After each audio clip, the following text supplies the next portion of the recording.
1963 was a turbulent year in the city of Birmingham. The city was one of the most racially divided cities in the United States. Martin Luther King Jr. had described it as a symbol of hardcore resistance to integration. Activists had nicknamed it Birmingham because of the frequency of violent attacks against those fighting the system of segregation. From street demonstrations to the tragic deaths of 4 young girls in the bombing of the 16th Street Baptist Church, it was a dark time. But in 2013, the city of Birmingham commemorates the 50th anniversary of the events that led to the 1964 Civil Rights Act and the beginning of the end of racial segregation in the South. Protests in Birmingham began with a boycott to pressure business leaders to provide employment opportunities to people of all races and end segregation in public facilities, restaurants, and stores. When business leaders resisted the boycott, SCLC organizers started a campaign termed Project C.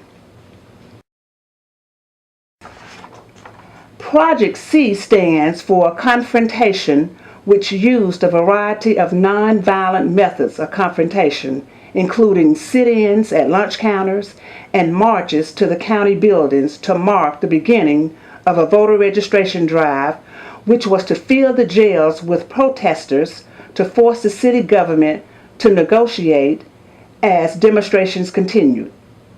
However, the campaign ran low on adult volunteers, and there were not enough people arrested to affect the functioning of the city. To re-energize the campaign, SCLC organizers devised a controversial alternative plan called the Children's Crusade. This campaign called for students from Birmingham elementary schools and high schools, as well as nearby Miles College, to take part in the demonstrations.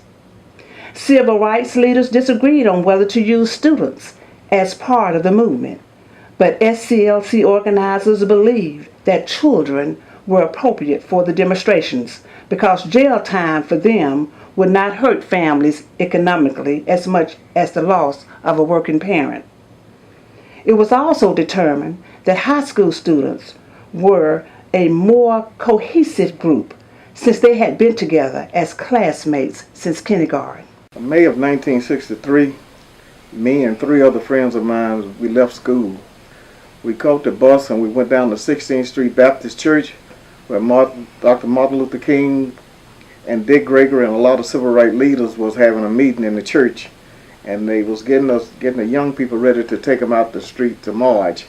And they passed a basket and said, put all your weapons into the basket. They didn't want the city to charge you with anything but just march. And once we got put in groups, Dr. Martin Luther King said he had to leave because he had been arrested and he couldn't go back to jail that week. So Dick Gregory led the march. And we went up toward Smith and Gaston school, and that's when they hit us with the water hose near the park. It started a week earlier where it was on the radio, on the black radio stations, and then we started hearing it at school where the kids had heard about the demonstration, and we already knew it was bad here. Plus we had a curfew at 10 o'clock at night. You couldn't be on the street. So we was tired of the black water fountains, the black bathrooms, and how we were treated when we ride the bus. And we wasn't afraid. We wasn't afraid. And myself, used to hear my father and other people say, yes, sir, to teenage boys. And I wouldn't say yes, sir, to them. And it used to make me so mad. But that's the way it was back during that time, you know. My mother would worry all the time. My father never been to jail, and he was a straight-up guy, you know, and he was too easygoing for me.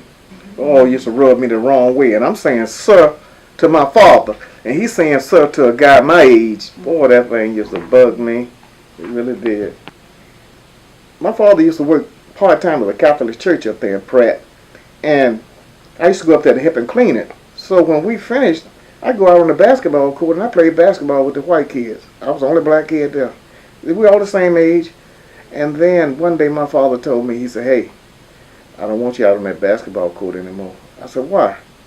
He said, a few white people rode by here and saw you out there playing with them. And they spoke to the priest about it. See? It was things like that that got me.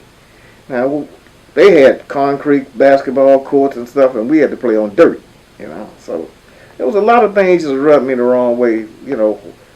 Why didn't we have equal rights during that time? And the older people didn't want you to speak up. They really didn't. And the main thing was for all the kids to get arrested to break the city, and that's what we did. So they arrested us. They put us in the South Side jail from Monday to Saturday, and the NAACP and the people from the North brought garbage cans of money down to get us out of jail because they wouldn't take checks or anything. They wanted cash money. And during that time we was there, in the morning they was give us 2 pieces of fat back, 2 prunes, and a biscuit, and coffee with no sugar. But luckily I had a friend that was already in jail. And he kept me fed with bologna and moon pies. So it was the first time I had ever been to jail, and it was a place I never wanted to go back to. Cells supposed to hold 4 people. There was 16 people in a cell. Some of them slept on the radiator, but all of us slept on the concrete floor. And Dick Gregory had one of the prettiest blue mohair suits when he came here from Chicago. And on Saturday, when we got out of jail, that suit was slick. He had slept in it. But he the one that kept, the kids wanted to go home after the second day. They had never been arrested. And he was the one told jokes and kept them together. And that was really important. They assigned civil rights leaders, older people, to keep the kids calm and everything. And during that time, a minister or a person in the Mason, they could go downtown and get you out of jail and didn't have to pay nothing because you was in their custody. But they still went down there like Uncle Tom when they talked to the police chief, Bull Connor, and the rest of them. But if you was a minister or a person in the Mason, you had the blacks. You had a lot of pool in Birmingham, a lot of pool. They didn't have nowhere to put us no more. We had filled up Birmingham jail. All the jails around Birmingham and Bessemer was full. So that's when they started negotiating. It was costing the city $1 a day to feed each one of us. Just those prunes and bologna and different stuff like that. And that's what the city almost went bankrupt. And that's why they had to start negotiating. And then they still wasn't fair about it. They could have let us out of jail and didn't charge us nothing. But I think it was $25 a person to get you out of jail. And they gave it in cash. They came down with garbage cans of money. A lot of white people from the North sent money. Rockefeller sent money. He sent a lot of money. Rockefeller out of New York, he sent a lot of money. And it was people like that, and a lot of rich Jewish people sent money too. See, there was a lot of people here didn't like what was going on, but they were scared. The white people were scared. See, they were scared too. Because if they go against them, look at George Wallace. He didn't want to be like he was. They had him in a corner. He had to do what they told him to do. Just like this Tea Party thing going on. Them Republicans got to do what the Tea Party say, because that's the money.